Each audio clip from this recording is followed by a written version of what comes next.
Ang babaeng ito ay tunay na henyo. Matapos mabuhay ng 200 taon, nadiskubre niya na maraming bagay sa paligid natin ang peke. Halimbawa, kung bibili ka ng orange juice sa halagang 40 pesos at hinalo mo ito gamit ang tissue, ang tubig ay magiging malinaw, ipinapakita na puno ito ng pangkulay. Ang tunay na matcha powder ay nag-iiwan ng marka sa puting papel kapag ipinahid, ngunit ang peking matcha ay hindi. Subukan mong kunin ang isang maliit na cake na binili ng iyong asawa, ilubog ito sa tubig, at tingnan kung ano ang makukuha mo. Matapos mong makita ang resulta, kaya mo pa ba itong kainin?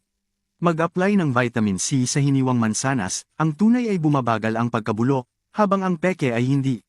Kapag sinunog mo ang tela, ang tunay na silk ay mabilis masunog at nagiging pulbos, samantalang ang peking silk ay mabagal masunog. Para subukan ang honey, ibuhos ito sa mangkok na may malamig na tubig at haluin. Ang peking honey ay bumubuo ng mga guhit, ngunit ang tunay na honey ay bumubuo